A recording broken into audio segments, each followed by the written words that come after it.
Mon environnement est fait de tissu. J'accède à mon atelier entouré de ce matériau fétiche. Le tissu nous accompagne tout au long de notre vie et il garde tous nos secrets, comme disait Patrice Hugues dans son célèbre ouvrage « Le langage du tissu ».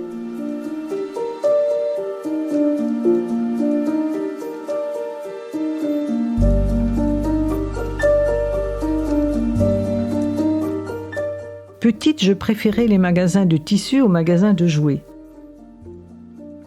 Ce n'est pas un hasard si l'objet transitionnel est presque toujours fait de tissu, de fourrure, de matière douce et chaude à caresser.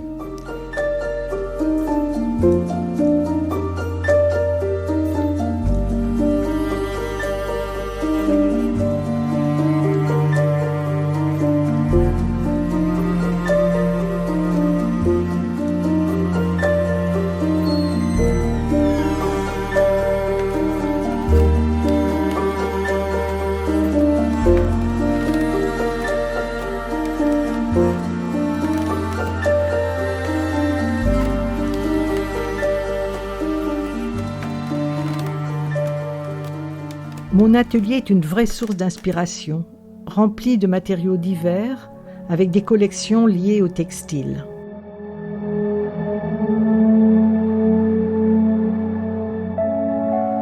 Une phrase de Braque qui dit « J'aime la règle qui corrige l'émotion, j'aime l'émotion qui corrige la règle » m'a tellement touchée que j'en ai fait ma maxime.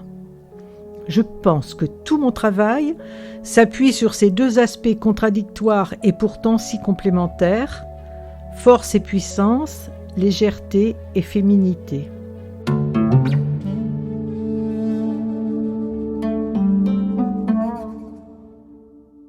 Le kimono a une forme qui me séduit depuis toujours. Il ouvre mon imaginaire. Adolescente, je voulais être architecte.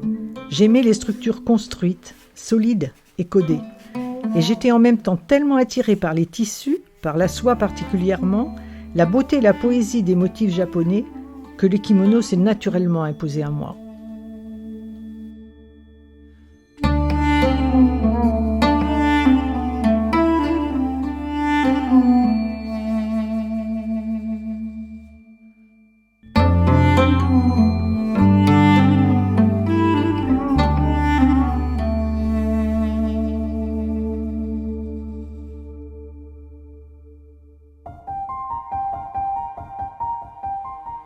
À explorer dans le domaine plastique, le tissu est d'une grande richesse.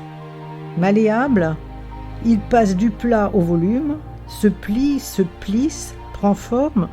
C'est une question de rencontre et de dialogue.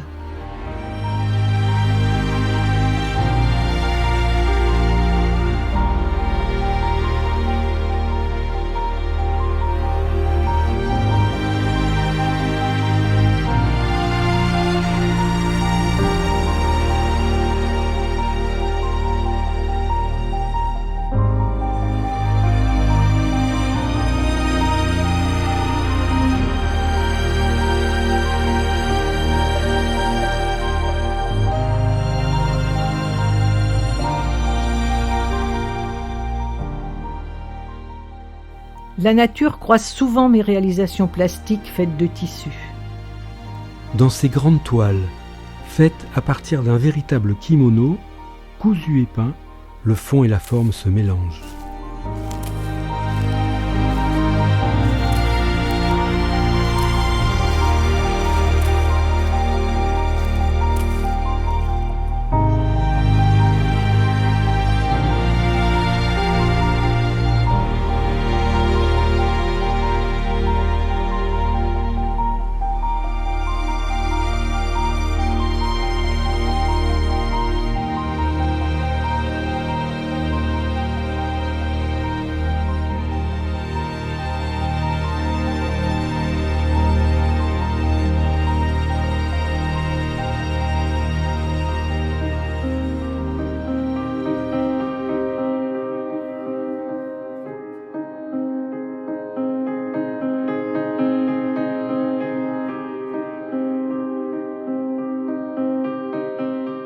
Cette installation, faite de fils et d'un objet matérialisant une navette habillée de drap ancien, apporte poésie et légèreté.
Dans le même esprit, cette autre installation, faite à partir d'anciennes chemises peintes qui évoquent et rendent hommage à certains peintres célèbres.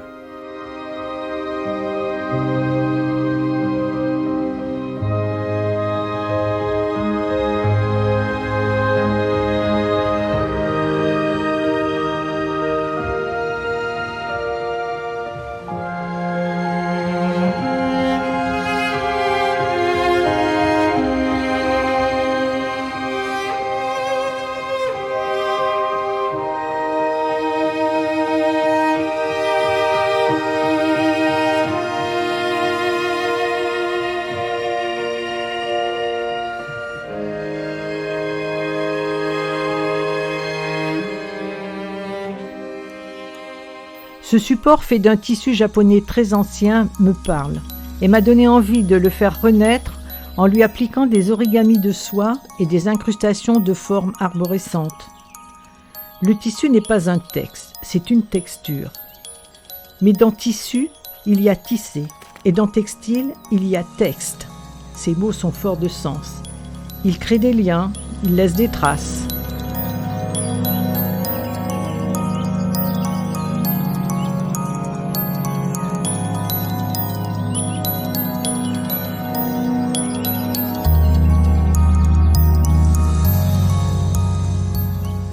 Le tissu reste présent dans mon imaginaire, quel que soit le matériau que je travaille. J'évoque des drapés, je fais des empreintes de texture, je représente des trames, je cherche la force et la puissance de ce vêtement ancestral et traditionnel, à la fois sobre, riche de motifs et si prestigieux.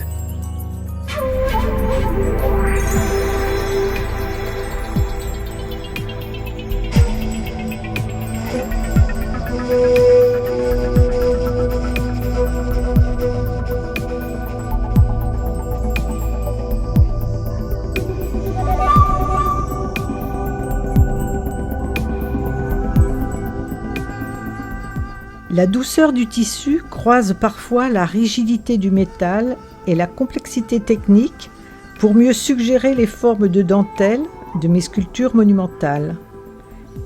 L'eau, le feu, l'air et la terre ne font qu'un. J'aime quand ces quatre éléments se rejoignent.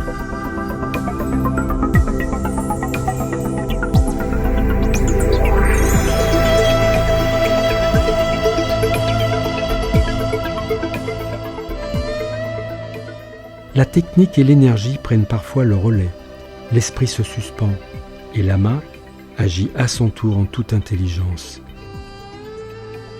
Elle devient la fenêtre ouverte de l'esprit.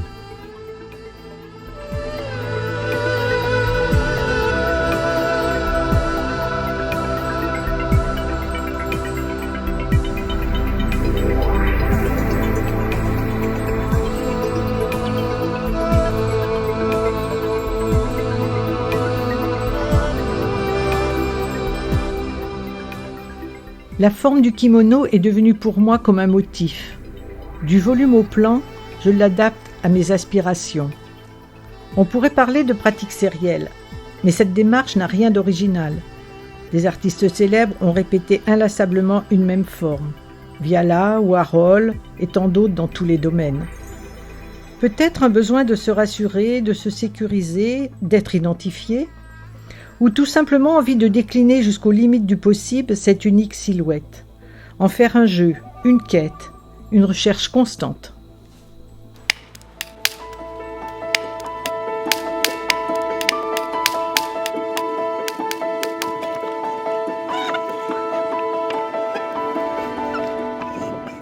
Dans l'argile, toujours cette envie de matérialiser les textures et les dentelles.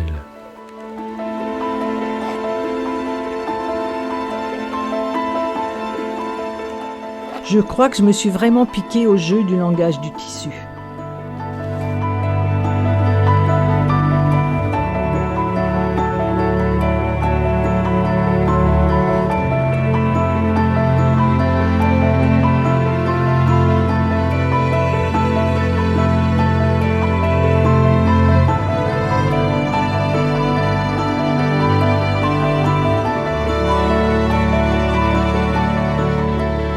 Dans ma pratique, j'allie toujours 3 aspects indissociables à mon sens. L'aspect esthétique, lié à la sensibilité, la philosophie, la beauté. L'aspect plastique, lié aux techniques, aux matériaux, aux outils. Et enfin l'aspect artistique, lié à l'histoire de l'art, aux références, conscientes ou non, qui nous habitent et nous nourrissent.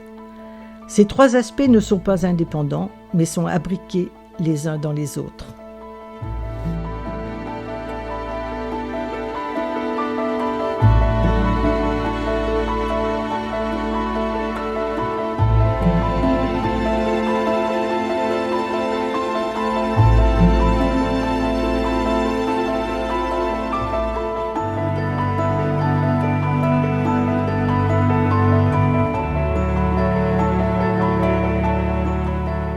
Dans toutes mes sculptures, l'influence japonaise reste présente, qu'elle soit en marbre, en albâtre, en bois brûlé yakizugi ou en bronze, ces matières nobles de l'art.